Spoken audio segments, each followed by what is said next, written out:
قدرمنو د سرمس خان خپل انداز شاعري دا کم چې فن ورکوي، مسکراهټ ورکوي، پښتنو له خوشحالي ورکوي، خندا ورکوي. خو چونکې یو ځل بیا زه تاسو نه دا مطالبه کوم چې مالی حالت یې خراب دي، د هغې دپاره ستاسو سټینډ او ستاسو کوآپریشن ضروري دی چې تاسو ورسره کوآپریشن وکړئ. د هغې مقصد دا دی چې زموږ سره څومره مثالونه او اګزامپل داسې په مخه دي چې زموږ د پښتو ژبې سره تعلق لرونکي فن سره یا د شعر او شاعرۍ سره تعلق لرونکي خلک دي، نو د هغې اکثر داسې مونږ ګورو مونږ ته په مخه راځي چې د هغې بیا وروستو مالي حالت خراب وي او څومره چې د پښتنو له خندا ورکړې ده انشاءالله مونږ به کوشش کوو چې دله به مونږ خندا ورکوو. سرمس خان چې کله مونږ ته اندازه ولګېده چې ستاسو مالي حالت خراب دی، نو مونږ په دې تکل کې دلته راغلو چې ستاسو دپاره خپلو پښتنو ته ستاسو د آواز ورسو. نو تاسو څه ویل غواړئ دې حوالې سره پښتنو ته څه پیغام؟ السلام علیکم جی، بیا هم امیر خان سره د ټولو مینوالو امیر خان ته ډېره ډېره مننه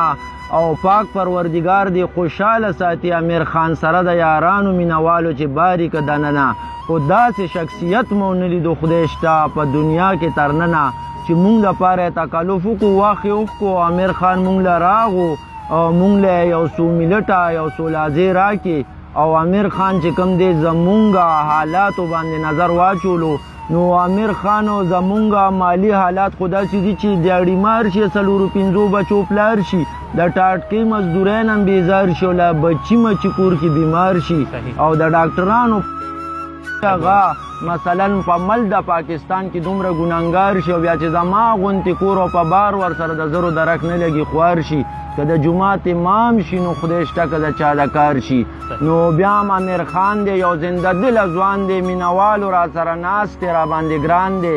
امیر خان ته د ده په اخلاقو زما سپیشل دعا سلام دی او همدا هغه مخلوق دی، همدا هغه خلق دی چې مثلا په صراط المستقیم نیغه لار روان دی. امیر خدایم غز او میدان دی، امیر خان دی وی چې پړې سار مان دی، ځان مې د داسې خلکو نه قربان دی. او مینوالو ته یو درخواست دی چې امیر خان لاس په لاس دی په دغه خبرو باس دی، زړه کې هم دی سواس دی چې کوم ملګری مثلا سمندر پار دی ستاسو خبره د ملک نه پاس دی، نو مونږ سره خو په زړه کې لاس په لاس دی، نو دوی مونږ سره کو غواړي نو څه ناسې امداد کولی شي. هغه دوی داسې نه ده چې ګینې مونږ ته غمونه په سرولی شي، سرمست چې دوی مثلا خفه وي خو دا ناخواسته دوی خندولی شي، نو امیر خان دوی مونږ سره څه ناسې امداد کولی شي. دوی ته ما یو ټایم کې خپل لمبر ویلی و، هغه مې ورته ښه برابر ویلی و او هغه په خپله تنه مې ورته انعام کې دا خپل سر ویلی و، د حدودو نه مې ورته امیر خان بهر ویلی و، نو چې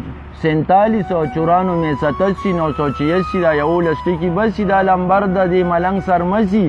او داسې هم نه ده چې ملاولی بسي او چې د چا څه بندوبسي، نو مینه بیا زمونږ زړه کې یو پلسي. نو امیر خان او د دې خلکو زه خپل هم تابعدار یم چې ورسره سمندر پار یم، که په ګولو غار غار یم، د یارانو یار یم چې څه ټیمې په کار یم، دا مینوال ګواه والا امیر خان چې زه دې تنډیوالی روروالی کې اوزګار یم. ډیره مننه. قدرمنو د سرمس خان چې کم تاثراتو کم د هغې پیغام و هغه هم تاسو واورېد. سرمس خان روډ دا راته ووایه اخر کې اخري داسې ښایسته غوندې کې مینوالو له څه ویل غواړي؟ یاره جي مینوالو ته امیر خان دعا کوو، دوه درې ټکي ورته هر ځان نه هم سیوا کوو، دوی سره بار بار صلاح کوو، ترندین دی به ورسره وفا کوو. څنګه داسې ډېر مینوال دی، خدای دې ټول ښه ساتي، غیر غماز دی خدای دې سره نه ساتي، چارې ښه ډېر داسې دي لکه حیات خان دی، ستاسو غونتی امیر خان یو زنده دله ځوان دی چې د سرمس په نقش قدم هغه لوبه کې روان دی. آل مینوالو ته زما چې کوم دی درخواست نه علاوه دعا سلام دی. هر مینوال امیر خان په مونږه ګران دی، زندگی د تیریږي د دنیا یو دوران دی، نو سلام خو سلام دی امیر خان ځان مې ته قربان دی. دوی دې بیا مو وایي چې پړې سار مان دی، نو غز او میدان دی، که سرمس درته نه ویله چې پانی جهان دی او سره د سرمسه تیر سړی روان دی، نو ګورم به چې امیر خان مثلا څومره په دې څومره خلکو ګران دی. زما خو د امیر خان غونتې خلکو نه ځان قربان دی او په دې ماښامي مې ګورې سپیشل مینوالو سره دعا سلام دی. یو ځل ورته بیا هم خپل نمبر ووایه.